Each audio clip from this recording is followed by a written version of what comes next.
Welcome to LSB Feaster's Radio Aircheck and Classic TV channel. The weather for the weekend gonna be, will it be hot, cold, rain, snow? Partly cloudy and a bit cooler. Chance of some showers tonight. Did it rain upon the Grant Park Band show this afternoon at all?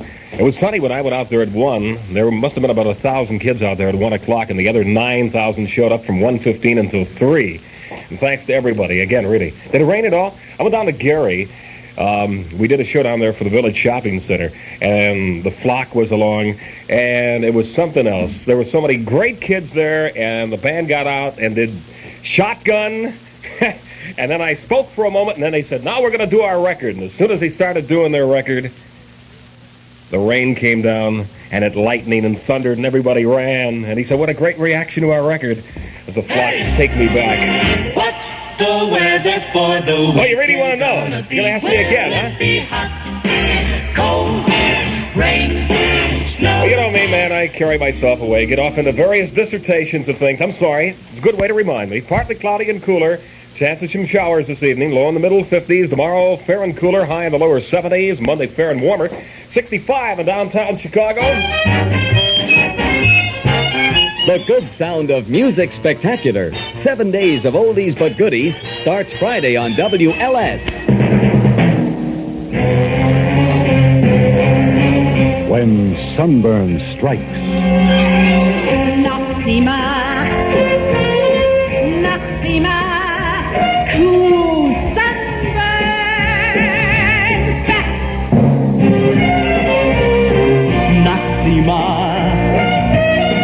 Noxima, cool sunburn fast. ice it in.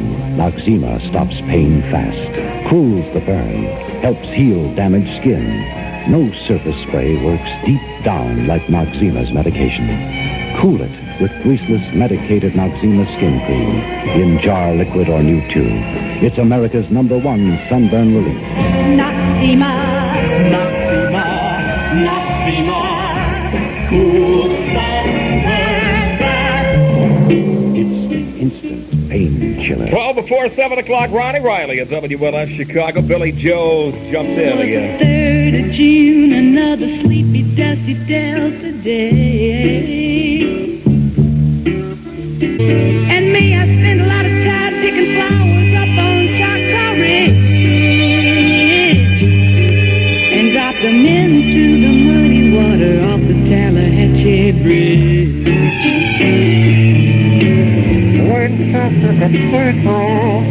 Whatever happened to the megaphones that were coming back again for a while? Boy, Weber was just jubilant. You know, he really was. It's the boss race of the season, the All-Star Drag World Sweepstakes at Swingin' Oswego Drag Raceway, featuring the amazing wheelie antics of Wild Bill Shrewsbury and the world-famous L.A. Dart, 2 of the world's most unique funny cars, the explosive liquid oxygen-burning Pegasus turbine-powered Mustang, and Gene Canham's sensational flame-throwing turbine, plus bonus cash ET bracket competition, the biggest cash payout of the season, free Drag World newspapers to all racing contestants. Fabulous Oswego Drag Raceway is located south of Aurora on Route 34, 1.5 miles west of the Oswego Bridge. Don't miss Wild Bill Shrewsbury's wild wheel-standing L.A. Dart, the rocket-powered, fire-breathing turbine Mustang and turbine Dart racing side by side. And the biggest run-for-the-money race of the season, the All-Star Drag World Sweepstakes. That's this Sunday afternoon, 1:30 p.m. Follow the crowd to Fabulous Oswego Drag Raceway. No place of modern-day drag racing. Ron Riley, WLS Radio 1 Chicago. News now, Dick Harley and Stuff. See you back with the Beach Boys at 7.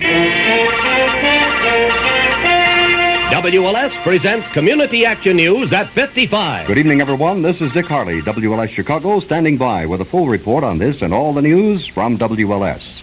3 young men are being held in the county jail without bond for the murder of 51-year-old Morris James, found fatally beaten in a wooded area near South Chicago Heights yesterday. James, of 358 Miami Street in Park Forest, operated a beauty shop. Police say he apparently was robbed. Last night, one of the men surrendered to Chicago Heights police. An unidentified woman was killed this afternoon by a CTA train in Chicago's Monroe Street station. Motorman Robert Boyd said the woman jumped on the tracks as the train approached, and he was unable to stop in time. A Chicago man died today when the car he was clinging to sideswiped a utility pole at 132nd and Vernon. Authorities identified the victim as 36-year-old Samson Mosby of 13386 Vernon Avenue. The dead man's wife told police her husband threatened her with a gun as she sat in the car. 37-year-old Maddie Mosby told police she panicked and the car accelerated down the street out of control. Temperature at Midway Airport, 65 degrees. Downtown, 65. At O'Hare, it's 63. This is Dick Harley, WLS News Central in Chicago. Police have found the gun they believe was used to kill George Lincoln Rockwell. This is Don Baker, ABC New York, standing by with a full report on this and all the news from ABC Radio. This is Casey at the bat for American Motors. Now you take that Rebel. You can have things like a big V8, which is 343 cubic inches, and those Ambassadors, which are the all-stars, so to speak. There's still plenty of them, like good, honest four-door sedans. But I understand that the American Motors fellas are selling them pretty fast. So it don't make too much sense to sit around and wait. Now is the time to see your American Motors Rambler dealer during his hot tag sale.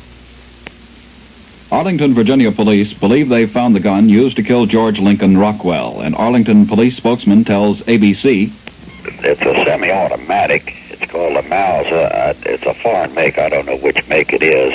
It was immediately sent to the FBI. But it's called a 7.63 millimeter.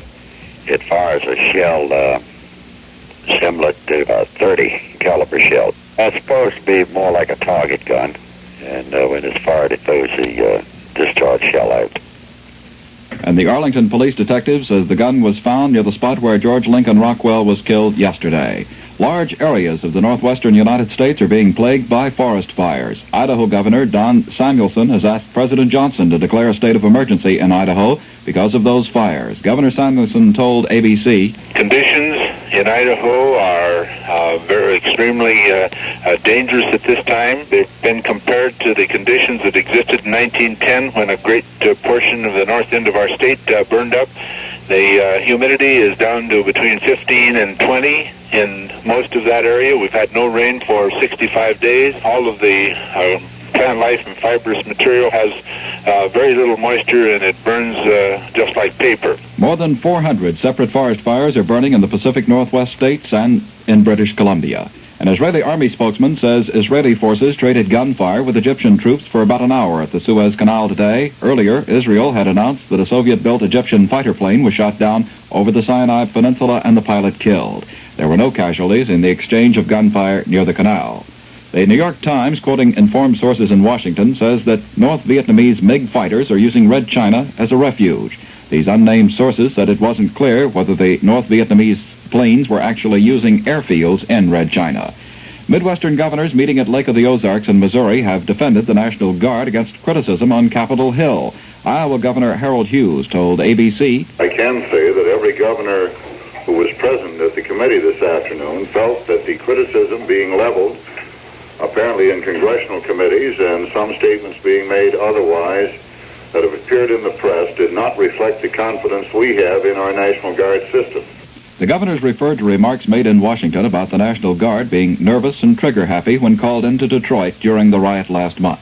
Habib Bourguiba, the president of Tunisia, told his fellow Arab leaders today to stop talking about wiping out Israel and recognize it as an established state.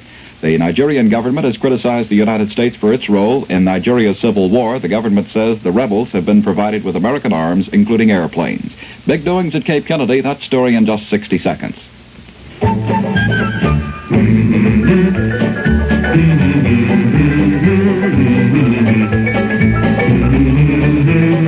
Recognize that tune? Sure you do. It's the Kent song. But you know what? We put another set of words to it, because Kent's got another cigarette. Now there's a long Kent, too. New deluxe length Kent. Longer than king size. That's why we're singing this longer song. To a swimmer, it's a longer stroke. To a comic, it's a longer joke. To a camper, it's a longer tent. To a smoker, longer Kent. Deluxe length Kent. It's longer. Deluxe length Kent. Much longer. Deluxe length Kent. Miles longer. More taste, fine tobacco.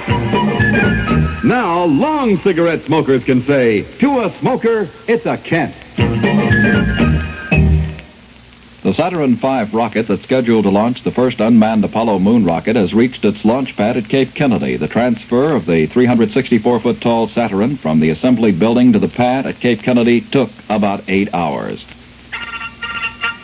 That's the latest news from ABC Radio. This is Don Baker, ABC, New York. WLS 890, Chicago. Taste that beats the others cold. Pepsi pours it on. Pepsi pours it on. Put your thirst on ice with a cold Pepsi-Cola. Pepsi has the taste created for the cold, a taste that comes alive in the cold in a big, bold, inviting way. Taste that beats the others cold. Pepsi pours it on. Taste that beats the others cold. Pepsi pours it on. Super summer in the city at 65 degrees now, and at the horn, 7 o'clock. The largest field of machines ever assembled in the history of our...